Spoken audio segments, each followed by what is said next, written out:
Well, I think things are looking a bit better at the moment for Tien Pao, but still pretty risky. A bit better because he's fallen in with the Chinese guerrillas. Guerrillas of Chinese fighters who are not in the proper army, as they'd be called soldiers. But if they're just doing it on their own, they're called guerrillas. And of course he's fallen in with them, and there's a man, their leader seems to be called Huan, who Tien Pao has to pretend is his father, and that he's Huan's son Tzu. And Glory of the Republic is hidden in the bottom of a bucket with a false bottom, with holes in it to breathe. One of two buckets and a hoe, I think, that Tien Pao, and he has to pretend to be a rice farmer if he sees any Japanese. And he's been fed 2 bowls of hot rice by an old woman with no teeth, who gives him a lovely smile as they leave in the morning. "Aren't the others coming?" Tien Pao asked, puzzled, after he and the guerrilla leader had been on the trail a while. "In the daytime we do not travel in groups. Each man is on his own. It is best also that you do not follow so closely at my heels. Keep at a distance," the guerrilla ordered. Tien Pao fell back. He trotted at a distance behind the leader all that morning. They gave no sign that they knew each other. At noon the guerrilla had a warning that a small detachment of Japanese cavalry was on the mountain path. Cavalry are soldiers on horseback. Tien Pao's so-called father hurried to a nearby rice paddy and wearily began turning clods as if he had been working at it since early dawn. Tien Pao, there we go, nice blurred view as usual probably. Tien Pao became confused. He dreaded meeting the Japanese alone, but he did not know whether he was to join the guerrilla or find a paddy of his own. He trotted up the path as fast as he could in the hope that he'd find another rice paddy over the hill. Over the rise burst a file of Japanese horsemen. They galloped straight down on Tien Pao. Tien Pao's heart fluttered.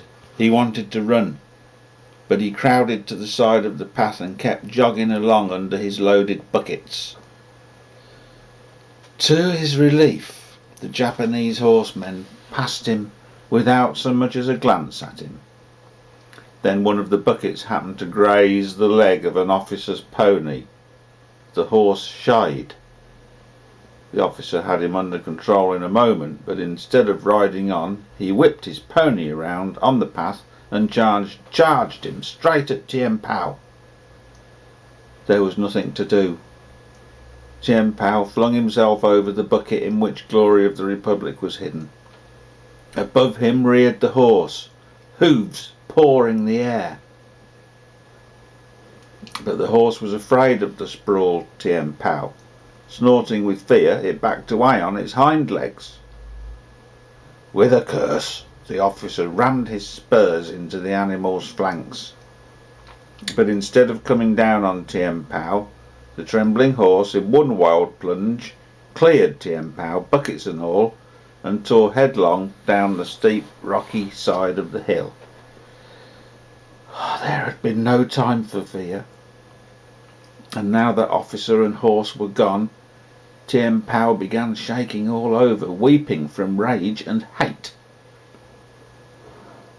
A second, bigger detachment of Japanese came over the hill, but Tien Pao, standing between his buckets, weeping out his rage, did not notice, and when they were on top of him, he was too unnerved to move. The guerrilla in the rice paddy had seen what was happening to Tien Pao and came running. "Here, stupid son," he shouted angrily. "Here, fool weakling, lazy oaf. The manure must be here that my paddy may sprout the rice of good harvest for us and our Japanese friends. And if it doesn't need watering with your tears." He came running with the hoe as if he would like to break it over Tien Pao's head. The passing Japanese laughed among themselves at the comical scene made by the two stupid Chinese farmers. The gorilla took Tien Pao by the shoulders and shook him violently. But under his breath he said, "It is well. Don't lose your head now. You did so well." That was all he said, but encouraged, Tien Pao took up the buckets, and the journey went on again. Tien Pao was bone tired and tottering when in the late afternoon they entered a house. Rice was steaming, and the odour of good food so filled the house that Tien Pao became weak and dazed. He fumbled clumsily with the bucket to let Glory of the Republic out of his cramped quarters.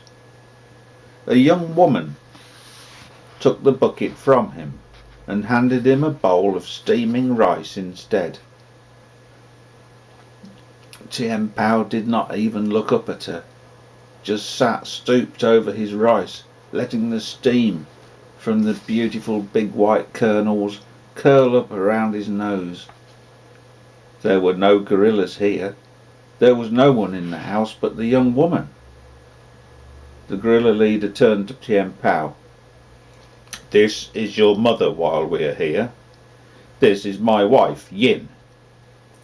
Tien Pao started. It was the exact name of his own mother. Yin. The pretty young woman even looked like his mother. Tien Pao sat staring at her, and such longing rose in him for his own mother, his hunger almost left him.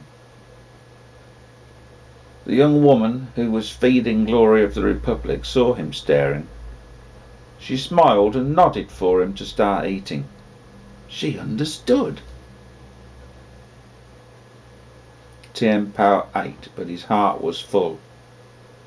Suddenly the gorilla chief asked the young woman, "Was a beggar carried past the house here?"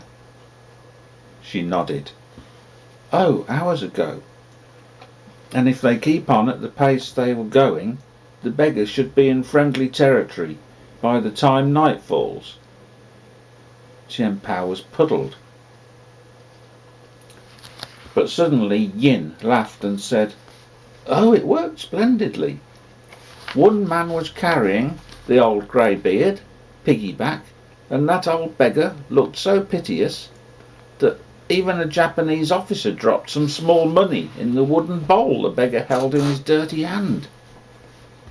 Immediately afterwards he became so furious with himself for his moment of weakness. I was told that from then on he pushed everybody and everything out of his path." Tien Pao laughed with the young woman, who did not see her husband's warning glance. "I wonder if that was the same cavalry officer who tried to run me down with his horse." The gorilla had to tell the story to Yin. "Charge a horse at a boy and let an American airman pass under his nose," Yin said contemptuously. Then it struck Tien Pao. "But if the airman will soon be safe, why, then I'll soon be in friendly territory too," he exclaimed.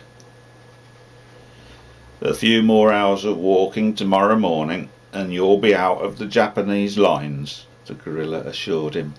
"Just a few more hours of hoeing and manuring your father's rice paddies and you'll be safe. But understand, your father has many rice paddies all over China, and he hoes and manures them well with his oaf of a son." They laughed. They ate a hearty meal with laughter, and then the gorilla left on some secret errand of his own. A few more hours,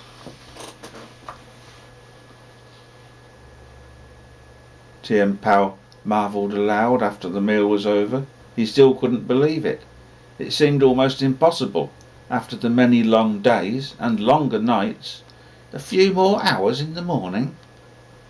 Just a few more hours, really, the young woman said gaily.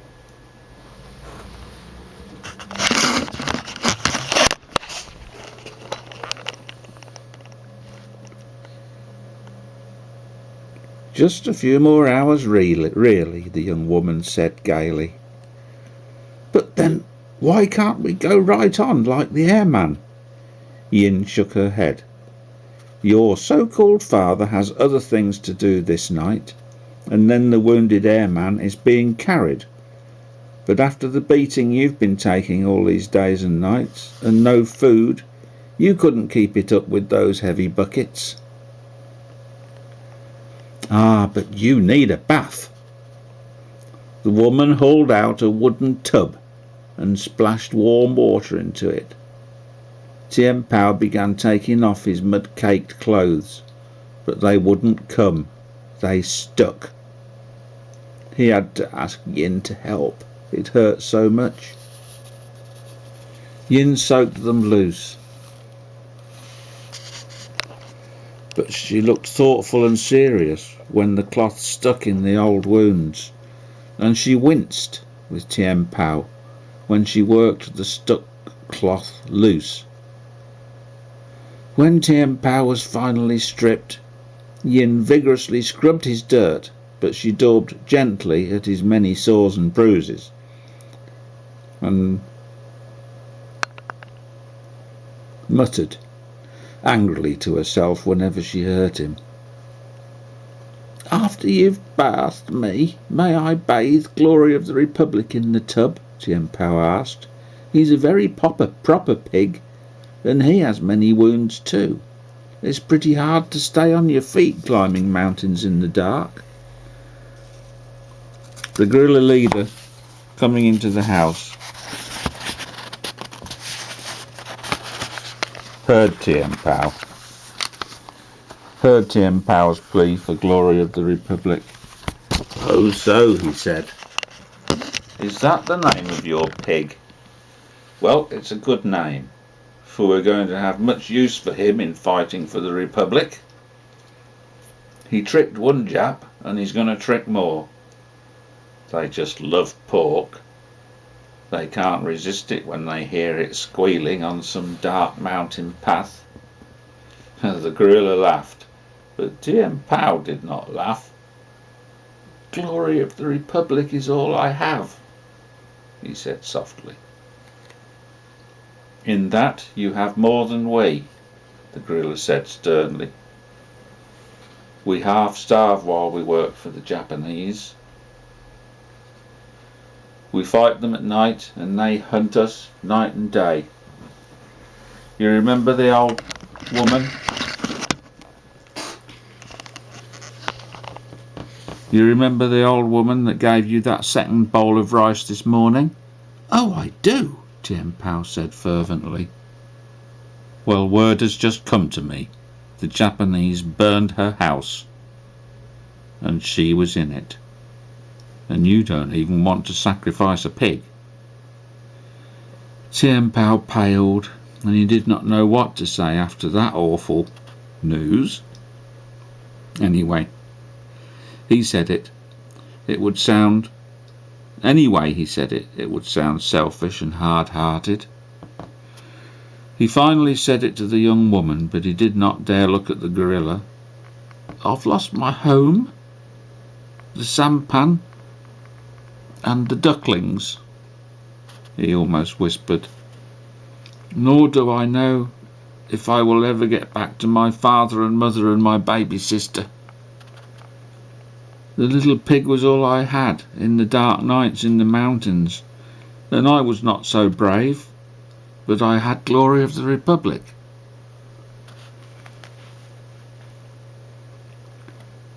Brave, the young woman declared flatly. Then she held Tien Pao at arm's length, turned him around and around so that the guerrilla chief could see every part of his body. Look at him. Look at that. and that, battered and bruised over all his body, and you want to take his pig from him to catch one more miserable Jap. It's not for me to dispute your decisions. But didn't he save the airman's life? The gorilla smiled. What can a man do against a woman and a child? It is well, my son. You've been a fine young warrior for China. The pig is yours. And now I'm going to bed for a few hours' sleep. But Tien Pao swooped at Glory of the Republic, threw him into the tub, and washed him so splashily that it made a racket. But it was all done so that they could not hear that he was crying, and he was secretly relieved when the gorilla chief went to bed. That night, Glory of the Republic slept in a secret place inside a double wall of the house. But after the gorilla left on his night mission, Tien Pao slept in the bed with his so-called mother. It was soft, it was warm, it was glorious and safe.